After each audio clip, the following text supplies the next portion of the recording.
Hello learners, welcome to my channel Abstract Easy. Now today's topic is Schroeder-Bernstein theorem. So what is the statement of Schroeder-Bernstein theorem? If there exists injective function f from a to b and g from b to a between two sets a and b, then there must exist a bijective function h from a to b. It can be stated as in terms of cardinality of the two sets. This means that if A has cardinality less than equals to B and B has cardinality less than equals to A, then A and B have equal cardinality.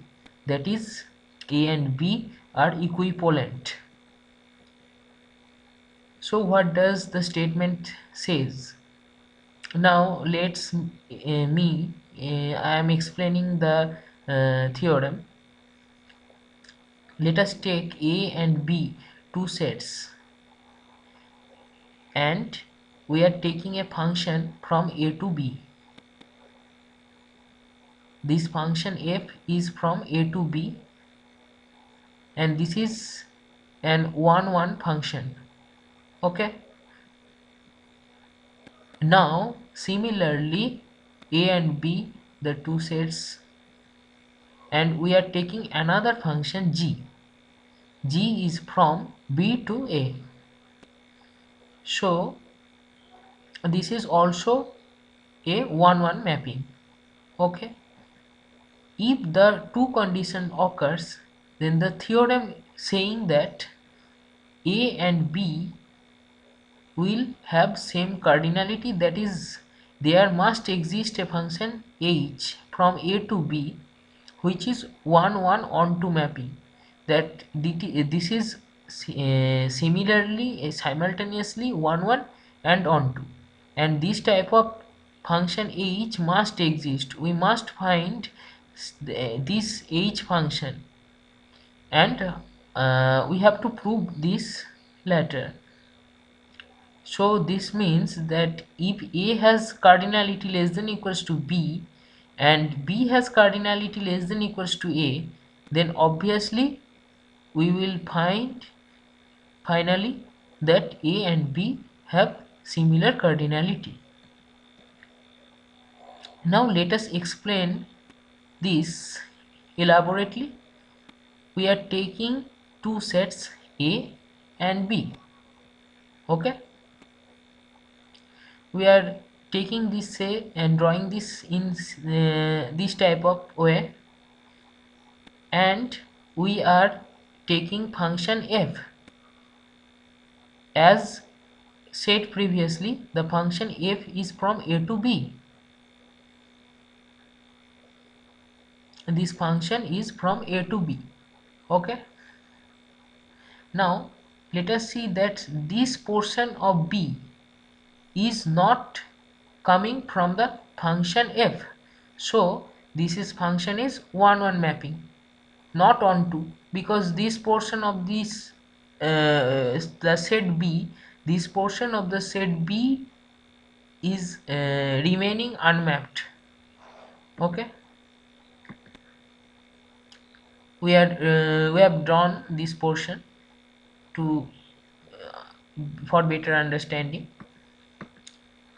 Now another function g, it is from B to A. Let us draw this. The function g has been defined here, and we will now define a portion in A such that A0, which is A minus GB. Let us see the portion A0. Clear? This is not coming from the function GB. This portion is unmapped while considering the function g. So the portion of A, that is A0, is a special type of part in a. So we are defining this part as a minus gb. Let us now see the part and elaborately discuss it. So a0 is a minus gb, and similarly a1 is f of g of a0. Now this function is f, okay, this function is g from b to a, and f is from a to b. So if it is a0, then we can find this as a1, okay, this is a1, and from a1 similarly a2 is f of g of a1. So if f is this function, g is this function, so this portion will come from f of g of a1, so this is a2. I am changing the color for better understanding. So similarly, if we proceed in this way, then we can find a n plus 1, which is f of g of a n, okay, that is the f of a1 is f of g of a0, f of a2 is f of g of a1. Similarly, f of n plus a of n plus 1 will be f of g of an, and we will use this later on. Now time to construct h defined in from a to b. Let us see what we have done till now. We have thus now splitted a in two portions which are disjoint.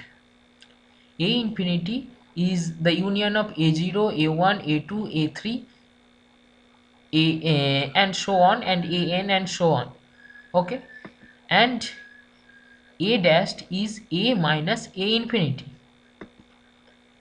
So now let we construct the function hx from a to b such that hx equals to fx if x belongs to a infinity, and hx equals to g inverse x if x does not belongs to a infinity. So let us now see this again. The portion included in a infinity is a0, a1, a2, similarly a3, a4, and similarly an plus 1, etc.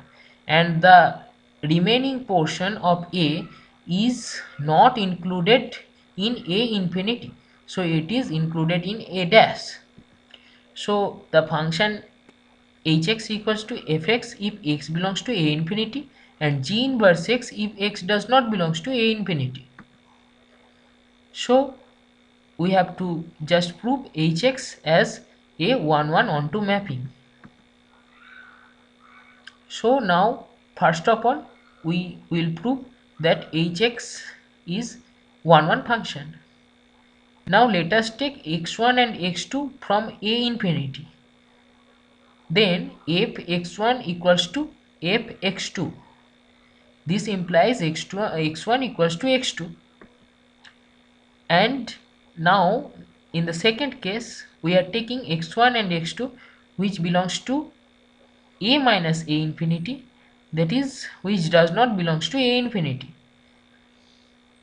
So in this case hx will be g inverse x as defined previously. So g inverse x1 equals to g inverse x2. This implies x1 equals to x2.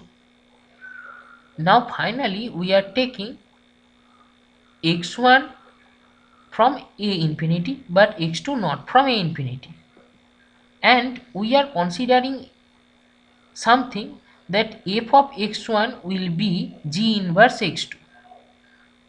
That is, we are trying to make this function not 1 1.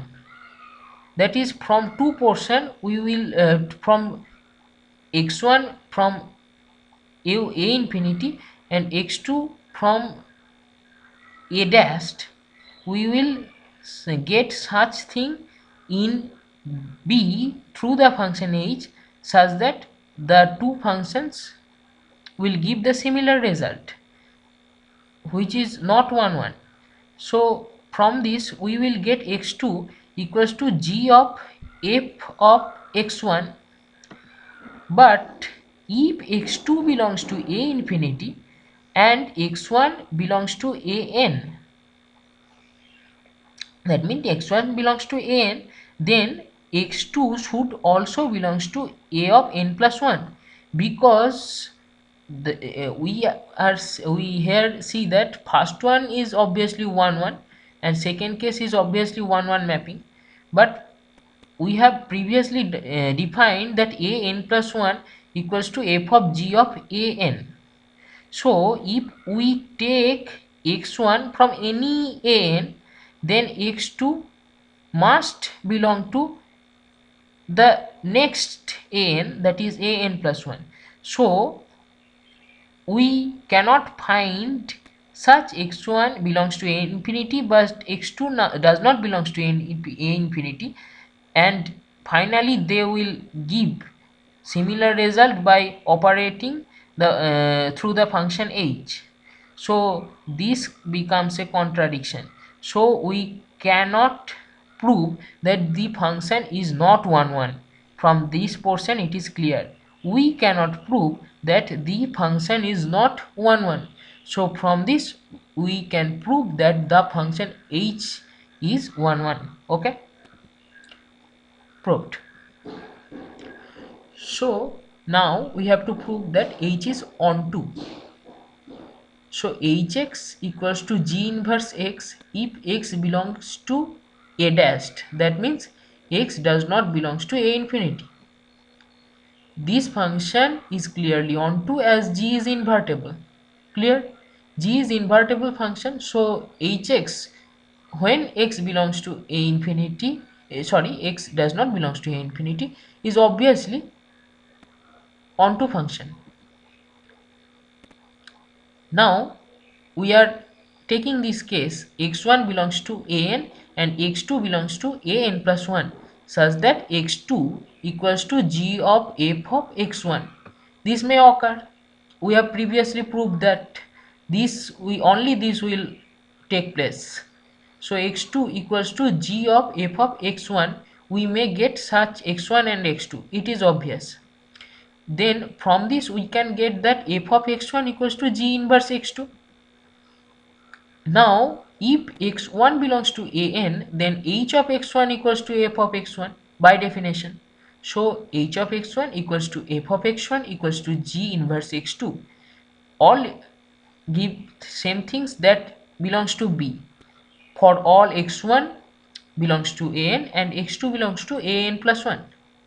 So we can never find an element in B which has no pre-image in A.